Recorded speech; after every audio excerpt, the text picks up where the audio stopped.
If you don't have business training, you may not be able to create a business.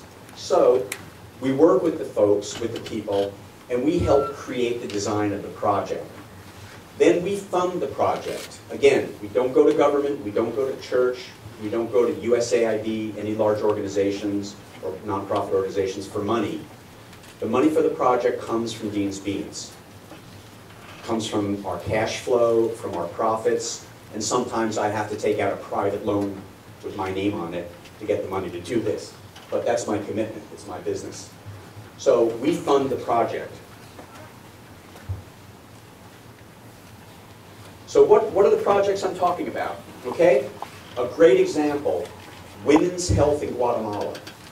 My first visit to this indigenous women's group in Guatemala, the farmers group, and all the women said, we need health care.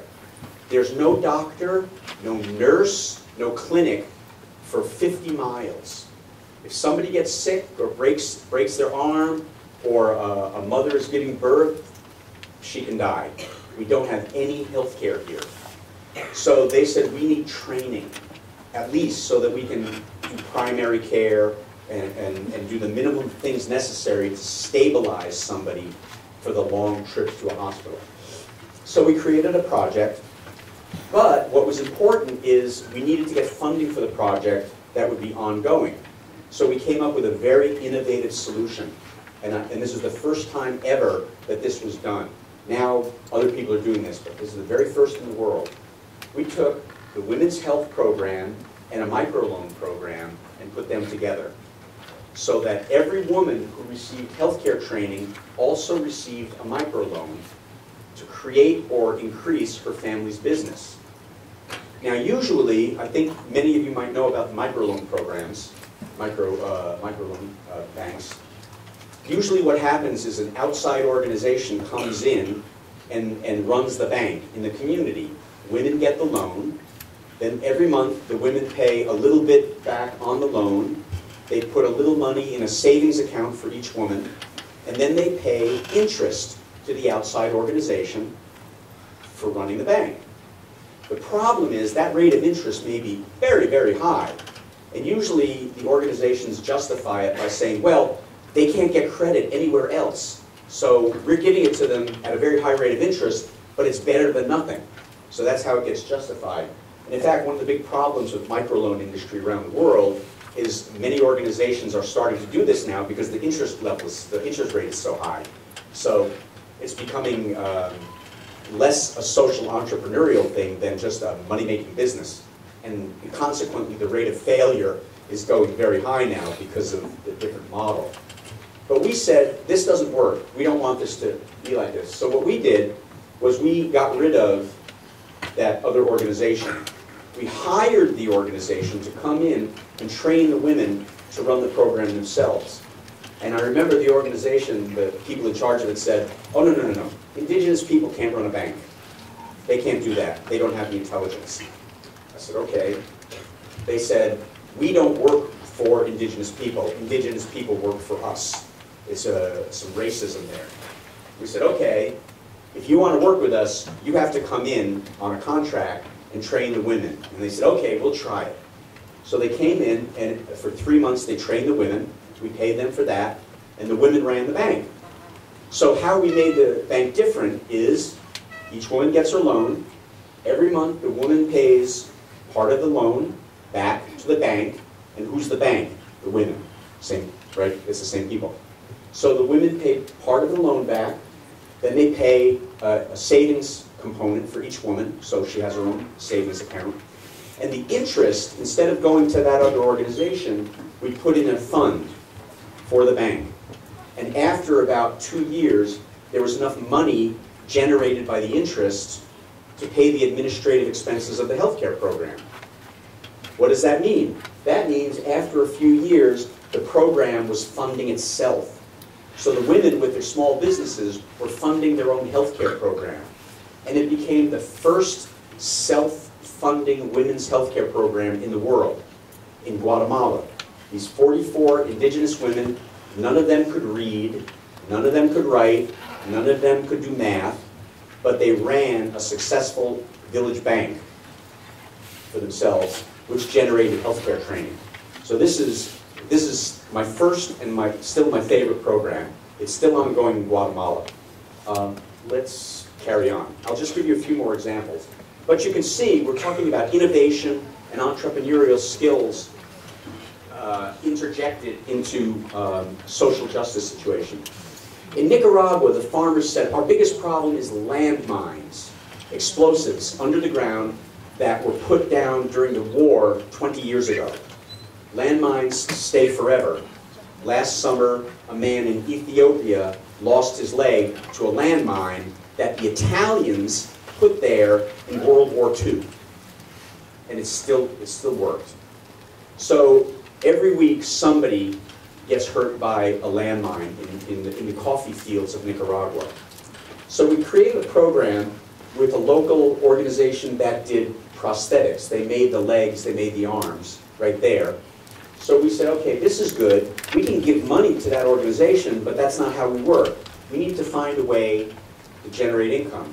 So what we did was we created the first organic fair trade cafe in South America, in Central America. We sent down a small coffee roasting machine, and we trained the farmers and the technicians to run the coffee machine.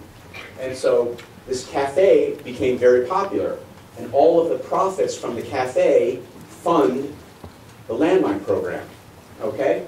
And anyone who is a victim of landmines, an adult, and gets their prosthetic and gets therapy, if they want, they can work in the cafe at a good job with high pay and good public visibility, which is very important for the human rights of disabled people, to have normalization, have a good job in the public, where the public can see that.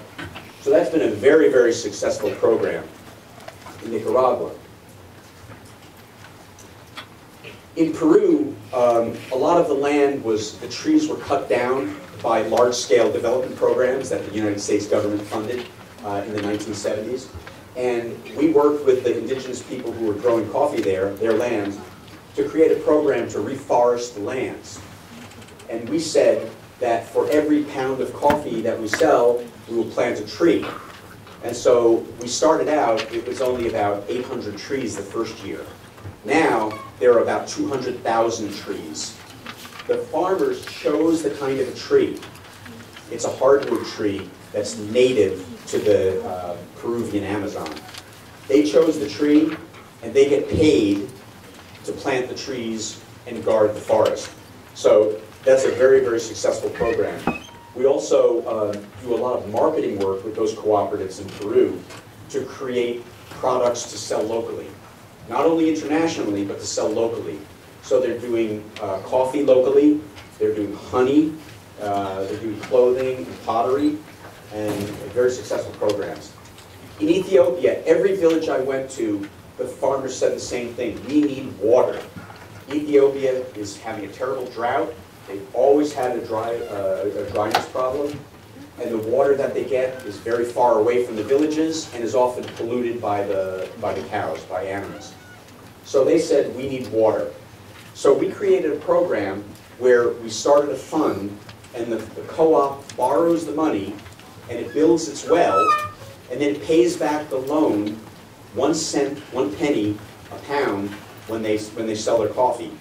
When the loan is full again, then it goes to the next co-op. They build their well, pay it back, it goes to the next co-op. It's called a revolving loan. So our original $10,000 project is 6 years old, and it keeps building wells because the farmers pay back the money and it goes to the next co-op. So that's been very, very successful. And it's important to know that clean water, everybody talks about clean water, but clean water is not just good to drink. It has many other important things to know about. For example, in a place like Ethiopia, the women have to walk. I have videos on YouTube that you can watch about this well program. The women have to walk about 2 kilometers down the hill to get to the water. Then they have to carry the water 2 kilometers up the hill. Water weighs 8 pounds for a gallon of water. So that's 8 pounds is what, like 4 kilograms for 4 liters of water, kilogram per liter, right? Good math. Okay, so when a woman is carrying 5 or 8 gallons of water, that's 40 or 50 pounds on her back. And so over the course of a lifetime, that really impacts the health of the women. So by having the well in the village with clean water, the women don't have to walk down and back, which saves them an average of 3 or 4 hours a day of very hard physical labor. So that's very important. The second piece, which is very important, is the children. The children, by drinking clean water, it eliminates the parasites and the bacteria in their stomachs. And we found that 6 months after a well is open, the stomach problems of the children disappear in the village. What that means is the children can attend school. The children can go to school and concentrate and learn, because they can't concentrate if they're always sick. So clean water is much more important than just something good to drink. It has many ramifications, many other important benefits in these communities. Okay, so those are examples of. I've got many more, but I want to stop so we can have questions, and we have other speaker too. So those are examples of how we do our development work in the villages. Everything is always an innovation. It's unique to the situation of the farmers. As a result, we have long-term relationships with the farming communities, and believe me, they love Dean's Beans. They love our company, and as a result, we get the best coffee.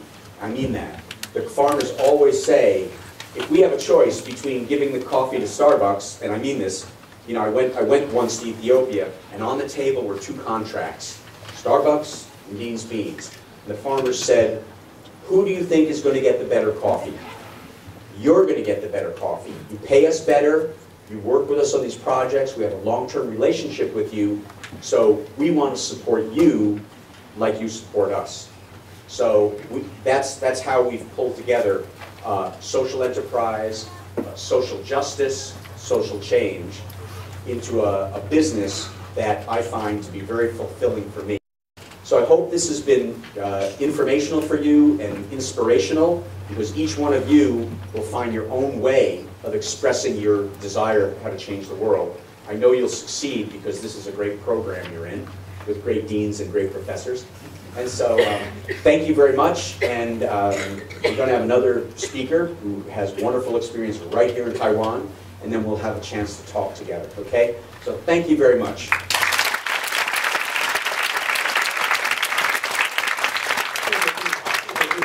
我们接下来我们听完了国际的第9代的